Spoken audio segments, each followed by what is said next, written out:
Hey, keep it going for your host, everybody. Keep it going. Keep it going for yourselves. You're coming out on a Sunday night. I know it's rough. We'll make it fast.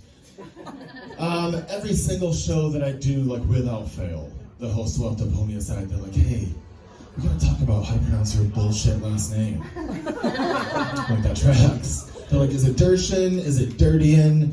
I'm like, it's Dirtine, it's Dutch. And then every once in a while I get the host, it's like, oh, I bet your nickname was Dirty in high school. I'm like, no, they called me faggot. Thank you for opening those old wounds like right before I go on stage. Appreciate that. Yeah, a lot of people back in high school thought I was gay. A lot of people still do, they just also did back in high school too, so that's fun. Not growing out of it. I'm actually not though. My little sister already took that role in our family. She took it proudly. I was the first person she came out to. I'll never forget it. We like pull in our driveway and she like kills the engine and we're sitting there and she's like, hey Chris. I was like, what? She's like, I think I like girls. And I was like, cool, me too. I think we get it from Dad. And we grew up in like a really strict like Christian household. So she was like, well, do you think Mom and Dad know? I'm like, we're sitting in your Chevy Silverado listening to Counting Crows. So yeah, they do. Like, she's like over in like the driver's seat with like her North Face fleece and like those jeans with like the hammer loop. I'm like, Brittany, there's nothing more lesbian than like letting the world know that your pants can carry tools. And I was like, the jig is up. Like, Mom and Dad know. And then she shaves her head, and like that was all like, yeah, now they definitely know. And then I remember she's always texting me, and she's like, Chris, I get all these stares now. Like people are always staring at me. They're always wondering if I'm a boy or if I'm a girl. And she's like all embarrassed, which just isn't cool. Like so when I go home and we're hanging out, like we're at the bars, people will still like, but they don't go up to her to find out. They come up to me, which is grounds for me to mess with you. I think, you know.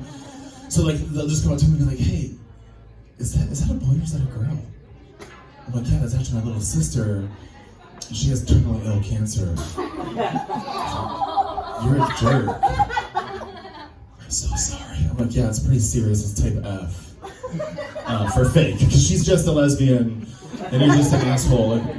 Like it's 2022. Like, who cares, like, what your crotch looks like? You know, like, let's go back to judging people, like, based on how much teeth they have. Yeah. Like, it was way easier to be like, can you eat a peach? No, you're disgusting. Get the fuck out of my face. I hate people with no teeth, and I can say that because I live downtown LA. So I do so half my neighbors don't have any teeth. I live with the crackheads. And I'll never forget when I first moved downtown, I was late for a movie. So I thought it'd be a good idea, like, hey, let's smoke some weed and like take this shortcut that like smells like pee.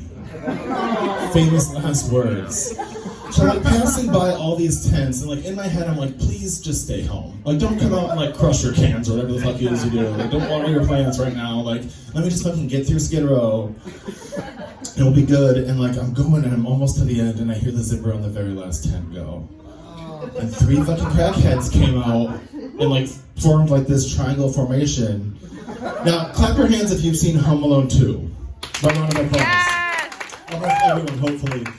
I don't know the lesson that you guys learned from that movie, but what I took away from it was like, don't trust homeless people unless they're covered in birds. Like that's really like, and there wasn't a fucking pigeon around these 3, so I already knew like something was up. I was like, no.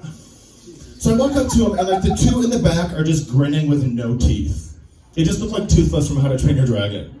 Like my first thought was like, dude, I'm gonna get robbed by someone who can't even eat a peach. Like what? And like I'm like confused because I thought there's like this universal rule where like you can't mug people if soup is the only thing you can have for dinner. Like baby steps, bro. Like what are you doing? And the other guy in front, just the complete opposite. He just had too much teeth. Like do you ever have it like when somebody smiles and then like you like look at him and then you're constantly reminded like how good every horse movie is that you see? Like, do you ever have that?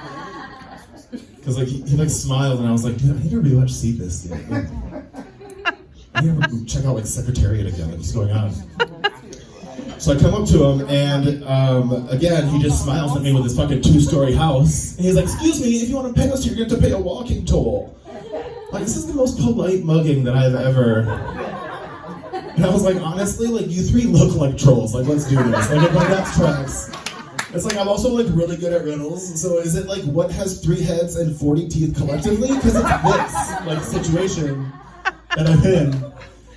So I'm like checking my pockets and I like couldn't find anything. I finally find like a $5 bill. I'm like, is this gonna be okay? Or do we like go back and get some baby carrots for our friend Mr. Ed here?